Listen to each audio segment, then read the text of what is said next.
আমরা দুনিয়ার জগতে যা কিছু করি না কেন তার হিসাব একদিন দিতে হবে। এই হিসাবের জন্য আল্লাহ পাক রব্বুল আলামিন তাম পৃথিবীর প্রথম থেকে নিয়ে শেষ পর্যন্ত সকল জায়গার মানুষদেরকে আল্লাহ একত্রিত করবেন। সকল যুগের, সকল জায়গার, সকল দেশের, সর্বকালের মানুষদেরকে আল্লাহ একত্রিত করবেন, যাতে নেককারদের পূর্ণ পাওনা পরিপূর্ণভাবে সকলের সামনে পুরস্কার স্বরূপ বুঝিয়ে দেওয়া হয়, আর গুনাহগারদের পূর্ণ পাওনা সকল মানুষের সামনে শাস্তি স্বরূপ তাকে বুঝাইয়া দেওয়া হয়। এই কারণে আল্লাহ পাক রব্বুল আলামিন হাসরের দিনের এই হিসাব নিকাশ, ইনসাফ বিচার কায়েম করবেন, যাতে দুনিয়ার জগতে মানুষগুলি যে নেক আমল করেছে তার নেক আমলের পুরস্কার পায়, যে গুনার কাজ করে নিজের উপর জুলুম করেছে তার গুনার শাস্তি সে পরিপূর্ণভাবে ভোগ করে। এই শাস্তি আল্লাহ ইচ্ছা করলে দুনিয়াতেও দিতে পারতেন।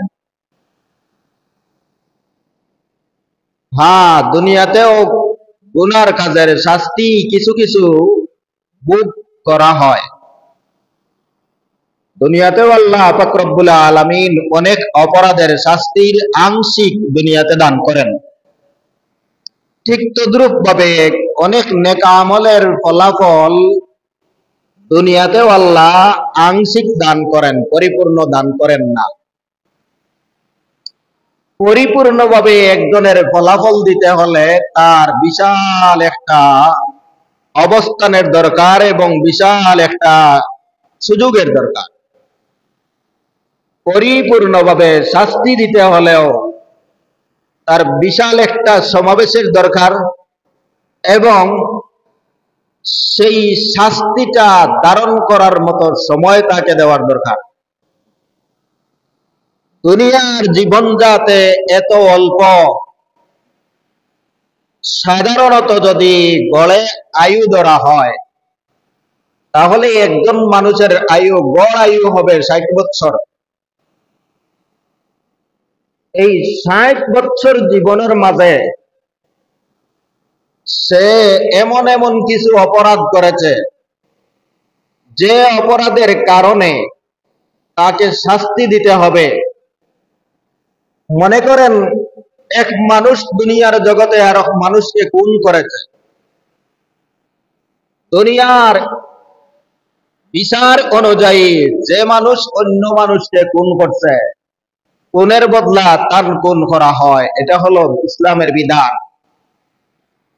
খুনের বদলা তাকে খুন করা হয়, এটা হলো ইসলামের বিধান। আমি অন্যদিকে যাব না।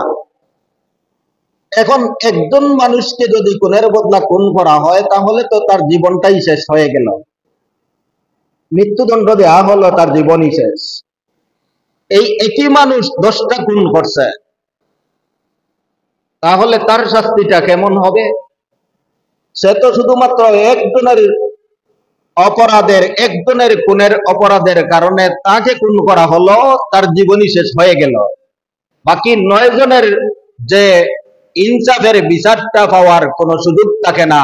এই কারণে দুনিয়াতে সকল শাস্তি দেওয়া সম্ভব হয় না, যার কারণে আল্লাহ পাক রব্বুল আলামিন আখিরাতের এক দীর্ঘ কাল রেখে দিয়েছেন, যেই কালের মধ্যে সকল অপরাধের পরিপূর্ণ শাস্তি দেওয়া যায়, সকল নেক আমলের পরিপূর্ণ সওয়াব দেওয়া যায়।